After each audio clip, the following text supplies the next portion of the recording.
Welcome to Recycled Idaho, where two recycling industry veterans, Brett Eckhart and Nick Snyder, explore Idaho businesses and organizations that are putting in the work to keep Idaho environmentally and economically viable at the same time. Take a listen to how these entrepreneurs, business owners, and operators are making things happen in the great state of Idaho. In this podcast, Nick and I sit down with Mark Imel from Premier Scrap Processing based out of Indiana. I met Mark on LinkedIn. His company's been cutting scrap in our yards over here in Idaho for the last few months. He's a class act, and it was great to sit down and talk to him. Take a listen from our new podcast studio. All right, welcome everybody. We're here with another episode of Recycled Idaho. Do you want to introduce our guest, Brett? I'd love to. This is Mark Imel, Premier Scrap Processing. Mark and I met on LinkedIn, of all places. Imagine that. I know, right? Mark reached out to me, or I reached out to him. Either way, we made the connection, started talking, and at the time we had a need for some big iron that needed cutted, needed torched, cut down, and got a hold of Mark. We talked. He flew out. Mark and another guy named Mark Castle, I believe. Yep. And took a look at the pile and said, "Yeah, let's see what we can do." So Mark's coming down, check on the progress, and I figured might as well get him in the podcast room. So, Mark, thanks for joining us, man. Hey, thanks for having me. We appreciate it. We appreciate the work, the opportunity.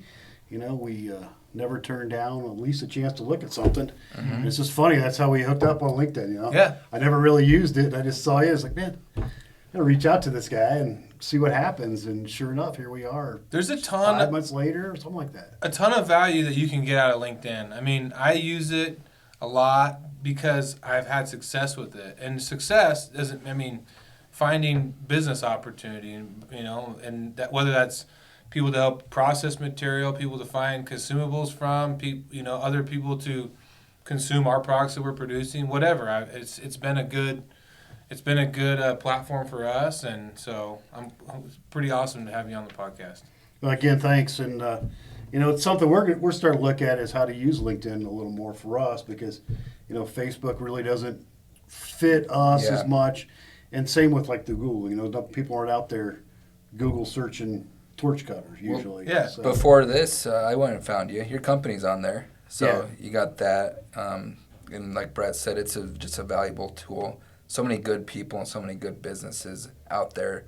And just a way that we, 5 years ago, I wouldn't have thought we'd be connecting with so many different great people that way. So it's nice to have you here. Where are you guys out of? We're out of Indianapolis, Indiana. Okay. The Midwest. Mm-hmm. Yeah. We got 7 crews out working across the Midwest and 1 crew out here. We like to expand our presence out here on the West. See what can happen. How big are your crews? Anywhere from 2 to 4 guys. Okay. And then we could, depending on the site, it's usually site specific. You get much more than 4, it gets a little crowded. You need a lot of space. A lot of real estate to cut. To have 4 guys cutting. Yeah. I got one project right now where we're going to bump it up to 5s just because the incoming is so heavy right now that we got to do something.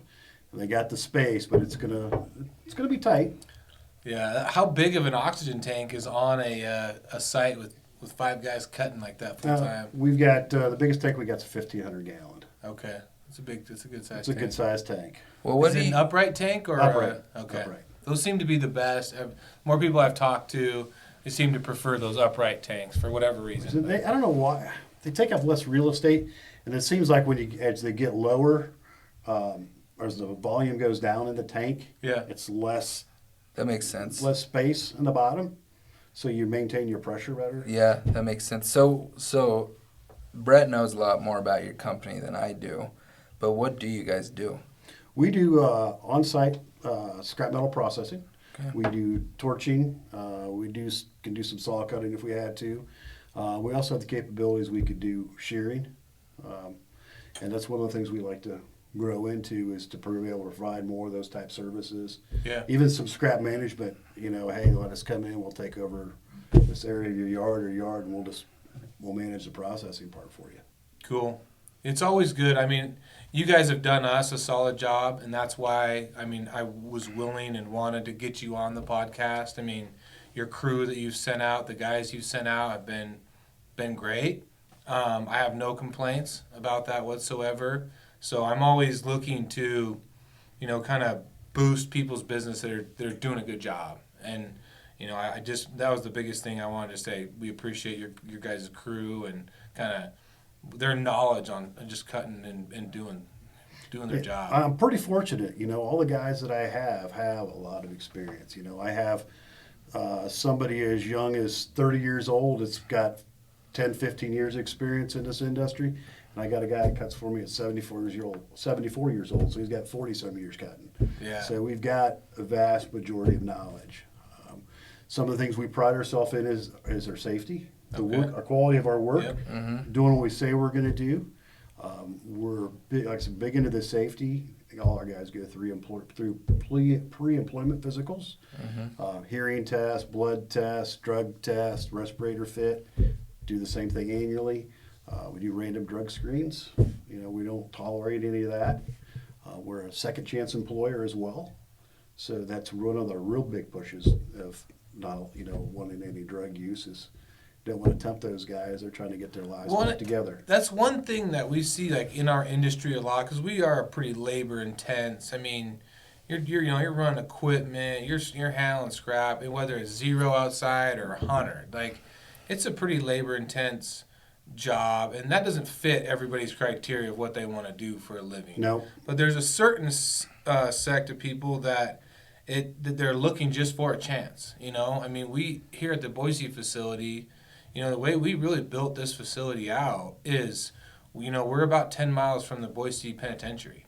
And I don't know if a lot of people know this, but when we were trying to find people, we actually reached out to the penitentiary, and they were giving us applicants and people that had the potential for work release. So then we would run them through, pre-screen them, and then we had the van dropping them off, every morning, 7:45, picking them up at 5 o'clock every day. And that was kind of how we kind of built into this facility, was being a second chance type employer. And I think that our industry sees a lot of that. Oh, yeah, because, I mean, let's face it, most people really don't care what they hire.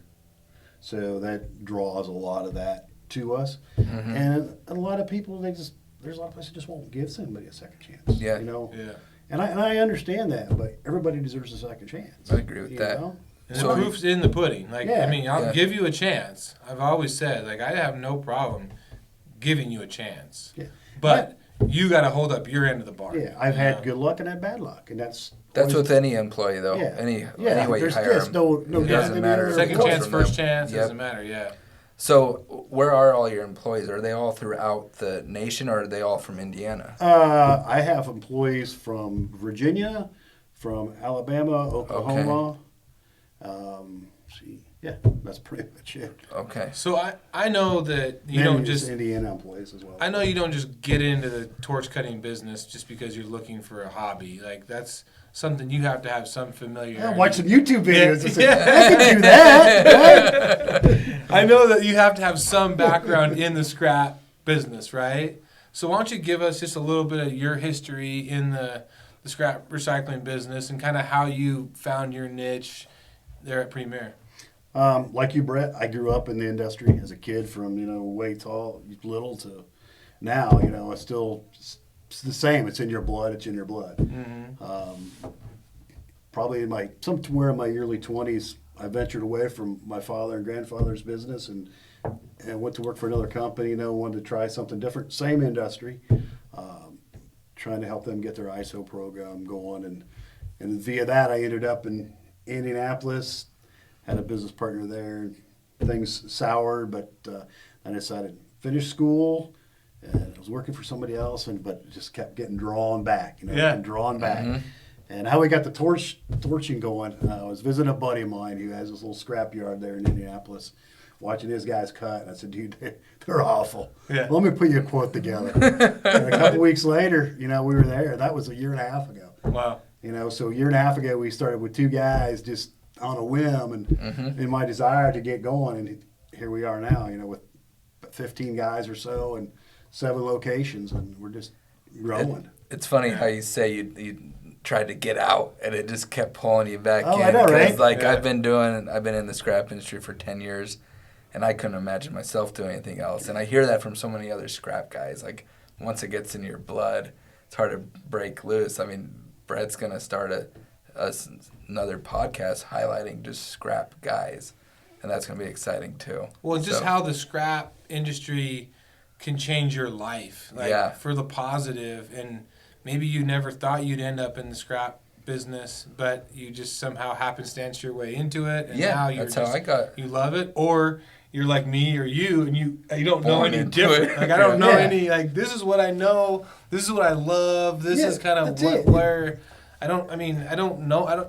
My wife's asked me, said, "What would you do if you didn't, if you weren't in the scrap?" I'd go find another scrap company to work for. This is what I do. It's what I know. It's what I'm passionate about. That's what I would end up doing, if it wasn't working for myself. Yeah. And it's funny because I get around the guys cutting and stuff, and get over there, just get a good whiff of that. Just like, God, that smells great. Yeah. And today when I was standing over in Codwell, watching you guys work, get a whiff of that scrap. It's like, I'm back in my back. That smells good, man. That's right. It's just like home. Yeah. Yeah. Just a lot of familiar smells and sounds, and it really excites you. Just the heartbeat of the scrapyard. Yeah. It's just, I love it too. Like going to different ones, not just United Metal. It's like I love looking how other companies are doing it. It's just like I got hired on when I was 27. I didn't realize how big this industry was. I knew you could like recycle pop cans, like the general public. Then when Brett gave me a job, I just it's like my eyes open. I'm like, holy smokes! There's this much scrap in Caldwell. Yeah. There's a lot out there. Every business generates something. Well, it's got to go somewhere. It shows like there's enough out there to start a company like yours, where you're out there cutting to help yards like us out, or all throughout the nation. I think like it's such a cool idea. Yeah, well, for us, and at least for me, it was like owning scrap. I've done that before, and still have a small company that has a couple accounts, and we veered away from that. It's like I like not owning scrap. I like processing, and I mean there is some risk to it for me, but it doesn't seem as a bigger risk. Yeah, I mean it's more of an HR. As much as bringing the knowledge, bringing the people in that know how to do that, and they have experience cutting.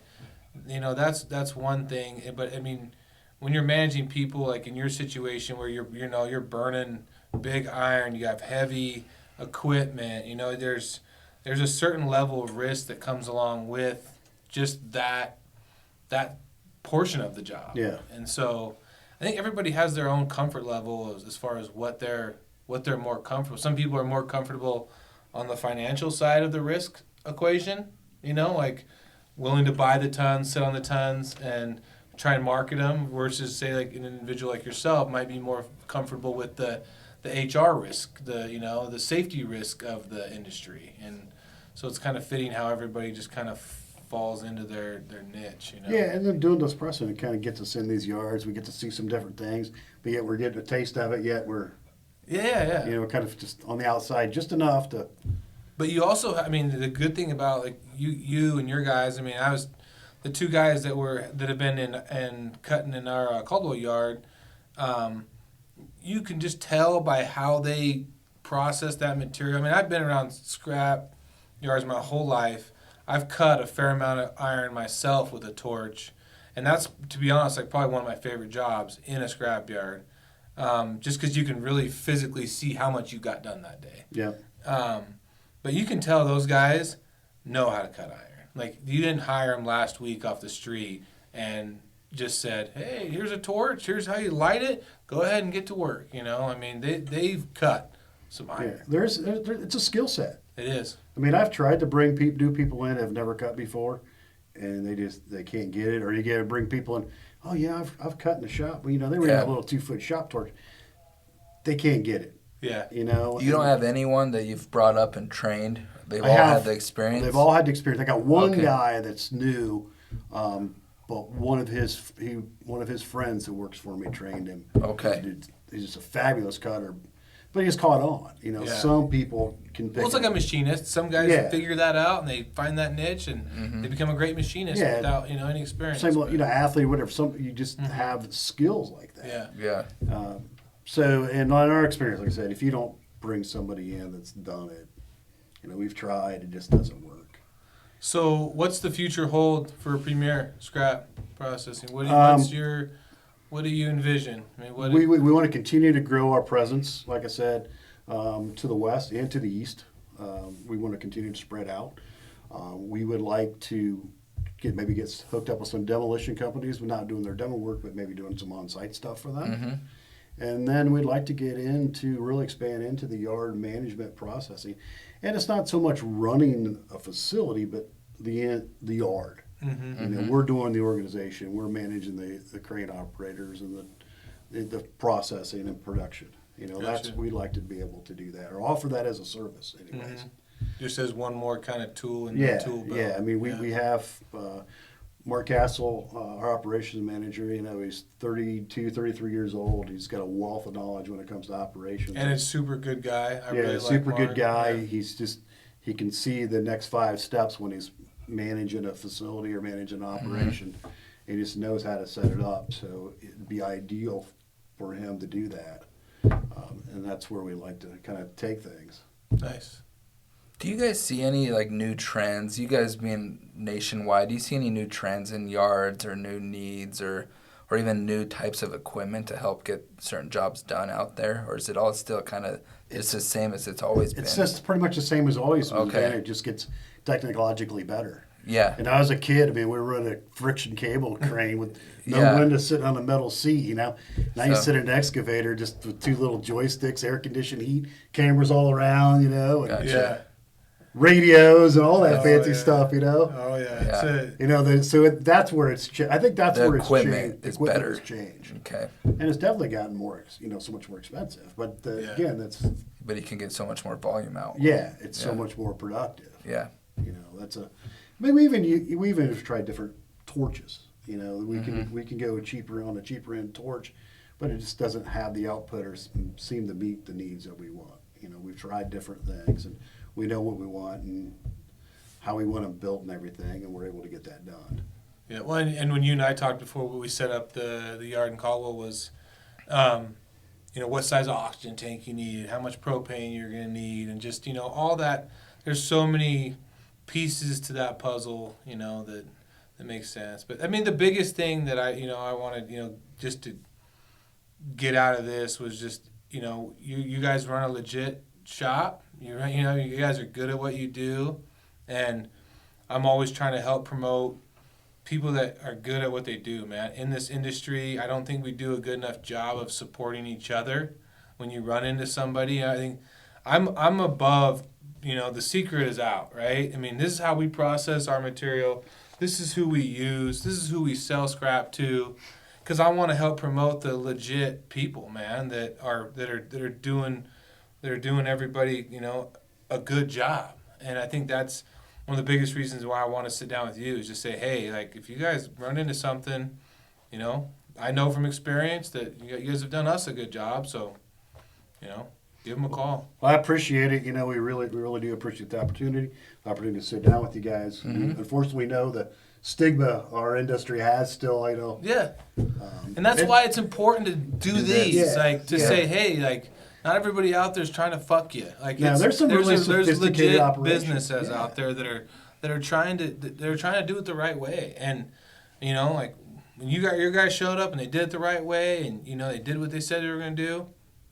You're good in my book. And so that's what we do. We do what we're going to say we're going to do, and if not, then let's figure out what we did wrong or where we went wrong in our communication. Mm-hmm. We always want to hey, it's the customer first, and we'll customize our operation to how we have to. And so if people want to get a hold of you, how do they get a hold of you? you can reach me on my cell phone 317-242-9502 or mimel@premiersp.us. Or look me up on LinkedIn. Awesome, man. Great. Appreciate it. Yeah. Great. Thank Great you, to man. meet you. Yeah. Thanks. Yes, Thank sir. you. Thank you. Nice to meet you.